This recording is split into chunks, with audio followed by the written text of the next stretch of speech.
Bismillahirrahmanirrahim. Alhamdulillahirrahmanirrahim.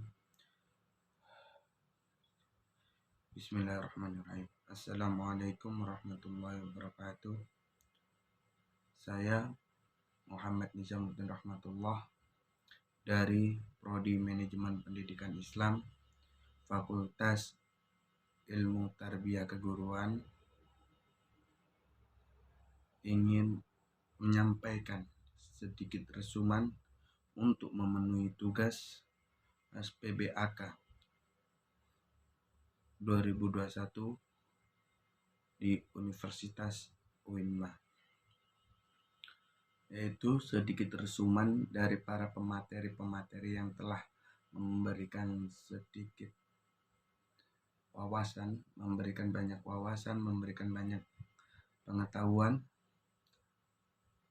dari pemateri-pemateri ahli-ahli, dan ini sedikit resuman dari maba untuk mengerjakan untuk menyelesaikan tugas PPAK 2021 ini. Yang pertama, bidang akademik. UIN Maulana Malik Ibrahim Malang itu mempunyai 7 fakultas. Dengan halnya universitas-universitas lain, UIN Malang pun juga memiliki fakultas. Dan apa aja fakultas di UIN Malang? UIN Malang mempunyai 7 fakultas. Yang pertama, Fakultas Tarbiyah. Yang kedua, Fakultas Syariah. Yang ketiga, Fakultas Ekonomi. Yang keempat, Fakultas Psikologi. Yang kelima, Fakultas Humaniora. Yang ketujuh, Fakultas Kedokteran dan Ilmu Kesehatan. Fakultas tersebut terdapat 2 integritas. Hanya ketentuan-ketentuan. Apa sajakah 2 integritas dari 7 fakultas tersebut? Yang pertama yaitu integritas keilmuan. Integritas keilmuan yaitu kayak integritas yang memadukan antara sains dan Islam. Ketika ilmu agama dipadukan dengan ilmu pengetahuan. Yang kedua adalah integritas kelembagaan, memadukan antara pendidikan tinggi dengan pendidikan pesantren. Jarang banyak universitas yang memasukkan universitas atau sekolah-sekolah tinggi yang memasukkan universitas tersebut ke dalam bahan pesantren. Tapi kalau di UIN Maliki terkhusus itu berpendidikan pesantren. Dan kampus Universitas UIN Malang ini mempunyai pilar atau mempunyai gelar Ulul Albab. Apakah 4 pilar tersebut? Ulul Albab pun terdapat ada 4 pilar. Apa ajakah 4 pilar tersebut? Pilar Ulul Albab adalah yang pertama, kedalaman spiritual. Yang kedua, keluasan ilmu. Yang ketiga, keagungan akhlak. Yang keempat, kematangan profesional. Yang keempat tadi adalah kedalaman spiritual, keluasan ilmu, keagungan akhlak, dan kematangan profesional. Itu semua adalah pilar-pilar yang dimiliki UIN Maliki yang bersatu dalam pilar Ulul Albab. Dan UIN Maliki pun memiliki berapa program, memiliki banyak-banyak program. Program UIN Maliki juga tidak kalah saing dari program universitas lain, seperti halnya Salah satu program-program UIN Maliki adalah satu, pengembangan bahasa asing. Makanya biasanya pengembangan asing yang ada di universitas-universitas lain dan di UIN Maliki pun juga ada. Bahasa apa sajakah itu? Yang pertama bahasa Mandarin, bahasa Inggris, bahasa Arab. Jadi UIN Maliki tidak kalah saing jika soal bahasa karena program-programnya pun sudah menggunakan bahasa Mandarin juga. Bagi halnya universitas lain. Ada lagi bahasa Inggris, bahasa Arab. Jadi sudah pasti kalau di UIN Maliki terdapat banyak banget program yang menguntungkan. Yang program kedua adalah tahfidz Quran. Tahfidz Quran untuk penghafal Quran. Untuk yang ingin melanjutkan hafalan Quran. Yang kedua, rumah moderasi agama memiliki komitmen kebangsaan yang kokoh. Yang keempat, menempatkan diri moderat serta ideologi yang intelektual yang berakhlak mulia. Mempunyai ideologi intelektual tapi memiliki akhlak yang mulia. Yang keempat, yang kelima, UIN Maliki pun juga memiliki perpustakaan. Perpustakaan e-book jurnal yang bisa diakses untuk menulis riset maupun lainnya. Sebenarnya penelitian, sebenarnya untuk mencari referensi. UIN Maliki pun menyediakan seperti itu dalam perpustakaan tersebut. Adapun untuk proses pembelajaran kampus dimulai dari semester 1 sampai semester 8 dengan total kurang 100 SKS penelitian, PKL KKN, ujian komprehensif hingga wisuda nantinya. Adapun mata kuliahnya diantaranya mata kuliah MTK Dasar, Keislaman, Bahasa Filsafat, mata kuliah fakultas, mata kuliah prodi, yaitu mata kuliah yang membedakan prodi satu dengan prodi yang lainnya dalam satu fakultas.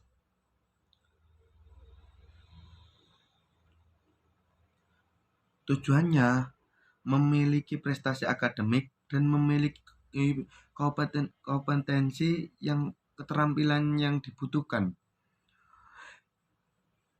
untuk diri sendiri nantinya, namun dan juga untuk masyarakat ketika kita sudah keluar dari UIN Malik Ibrahim.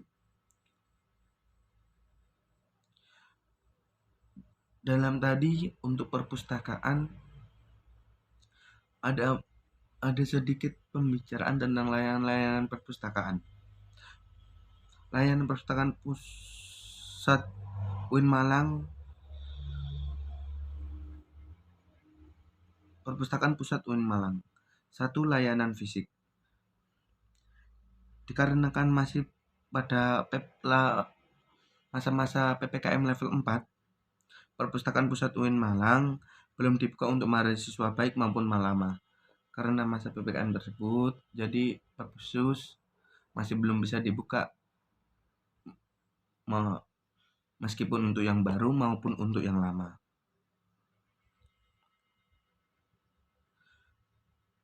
Dan dalam perpustakaan pun mempunyai banyak ruangan. Salah satunya ruangan diskusi terbuka dan ruangan baca. Ruangan diskusi untuk kita berdiskusi saat kita dikasih kerja kelompok, saat kita memberi sharing sama teman-teman gitulah. Yang kedua, yang non outdoor, yaitu untuk fokus kita untuk membaca, untuk meneliti suatu, untuk kayak bahan-bahan kayak bahan-bahan skripsi, kayak membuat karya-karya ilmiah seperti itu.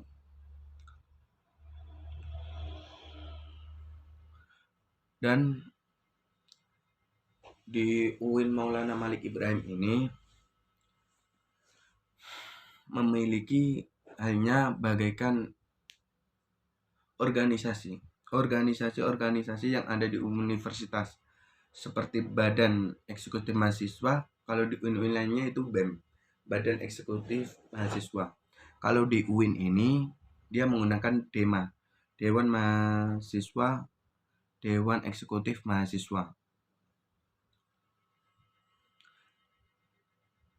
Untuk pembahasan singkat, DEMA itu organisasi intrakampus yang merupakan lembaga eksekutif di level lingkungan universitas maupun fakultas dan sebagai pelaksana program kemahasiswaan sebagai lembaga yang mengkoordinasikan dan menginstruksi kemahasiswaan tingkat universitas.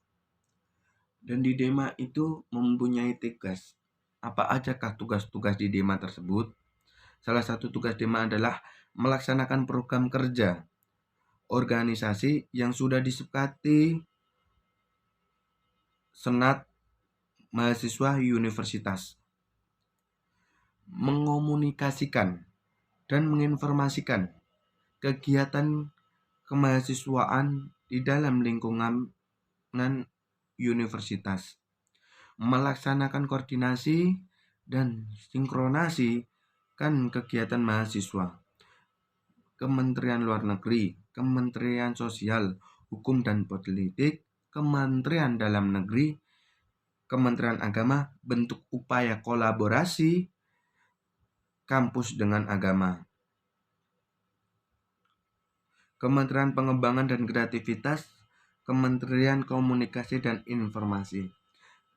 Itu semua adalah tugas-tugas yang diberikan untuk organisasi DEMA. Adapun sedikit struktur untuk DEMA adalah ketua, wakil ketua, sekretaris, bendahara, dan kementerian. Dan DEMA pun tidak hanya dikasih tugas, dia juga mempunyai program kerja. Antara lain program kerja dari DEMA adalah Sahabat Desa. Ya, DEMA mempunyai program yang namanya Sahabat Desa. Apa itu Sahabat Desa? Meningkatkan kepekaan mahasiswa dengan masyarakat, yaitu agar mahasiswa dengan masyarakat bisa saling berinteraksi, bisa saling menjalin hubungan. Yang kedua adalah program kerjanya adalah Sapa Sekolah. Apa itu Sapa Sekolah? Yaitu membantu atau memberikan kepada kampus atau mempromosikan kepada sekolah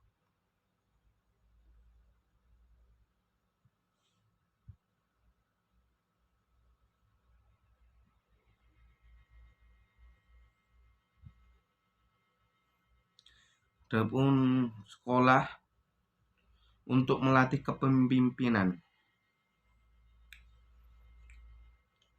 Yang terakhir adalah sosial politik, diskusi dengan parlemen yang ada di Indonesia.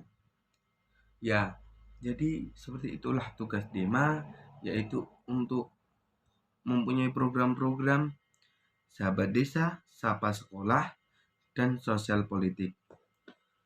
Dan tidak hanya DEMA aja, organisasi yang ada di UIN Maliki. UIN Maliki juga memiliki yang namanya SEMA. Apa itu SEMA?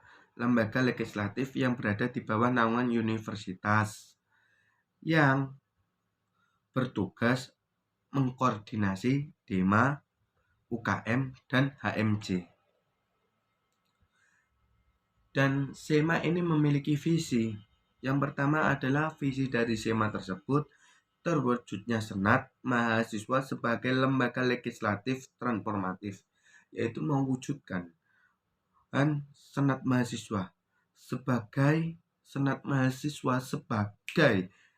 lembaga legislatif yang transformatif, lembaga legislatif yang dikelola dengan baik, juga transformatif. Yang kedua adalah kolaboratif, berdasarkan asas-asas kebersamaan dan keluargaan serta menjunjung, yaitu antara kolaborasi yang berdasarkan asas kebersamaan, kekeluargaan, kerukunan, serta menjunjung tinggi profesionalitas.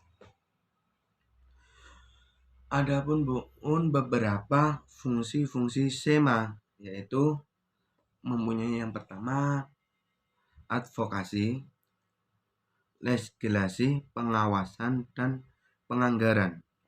Adapun tugas SEMA juga mempunyai tugas bagaikan juga DEMA. Tugasnya adalah menguasai dan mengontrol DEMA, memberikan. Jadi tadi semua program yang dilakukan DEMA itu juga dikontrol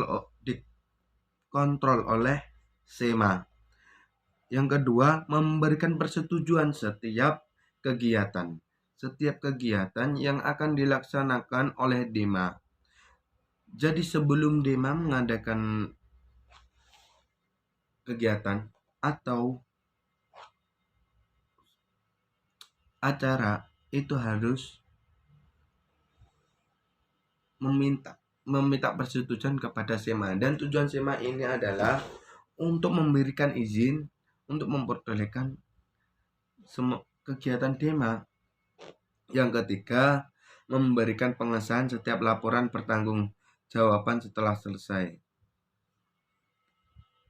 Dan dia yang bertanggung jawab atas semuanya di setiap laporan yang telah selesai acara tersebut. Adapun agenda-agenda dari SEMA pun mempunyai agenda, yaitu memfasilitasi aspirasi mahasiswa, mengesahkan peraturan DEMA. Wewenang SEMA di situ juga mempunyai wewenang. Yang pertama, membentuk undang-undang yang dibahas dengan presiden mahasiswa, menanggung dan mempertimbangkan segala aspirasi mahasiswa, yaitu ketika mahasiswa mempunyai aspirasi, dan lembaga inilah yang akan menampung aspirasi-aspirasi dari semua mahasiswa.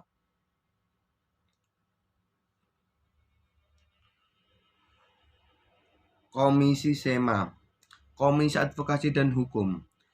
Komisi SEMA yang pertama adalah Komisi Advokasi dan Hukum. Komisi Organisasi dan Kemahasiswaan, mengenal Ormawa dan di seluruh UIN Malang, administrasi dan keuangan, pembuatan peraturan administrasi.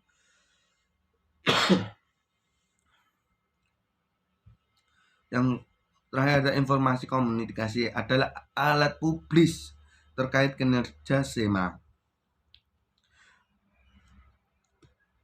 Adapun badan pengurus yang ada di SEMA, yaitu yang pertama adalah Ketua Umum, Sekretaris Jenderal dan Bendahara, Ketua Komisi A, Ketua Komisi B, Ketua Komisi C, Ketua Komisi D.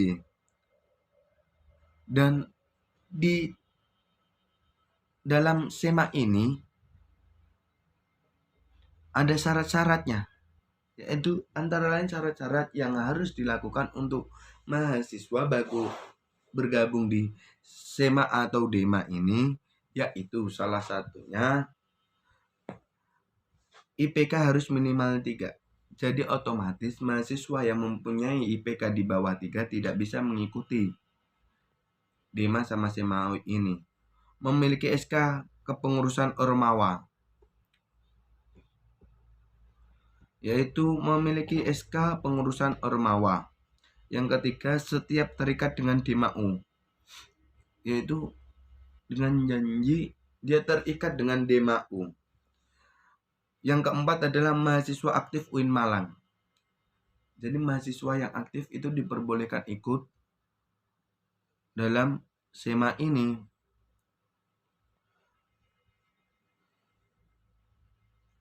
Mengisi form Google.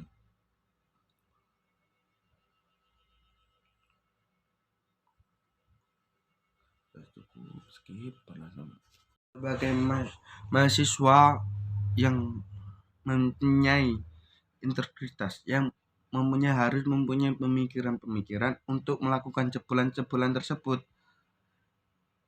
Barang hanya sekarang kan sudah zaman-zaman digital, ya kan? yang diharapkan oleh para dahulu-dahulu kita, yaitu kita yang diandalkan ini mempunyai kecerdasan emosional, tidak hanya kecerdasan digital. Jadi mahasiswa UIN harus mempunyai dua arus besar, adalah Sunni dan Islam, socializing seperti Islam.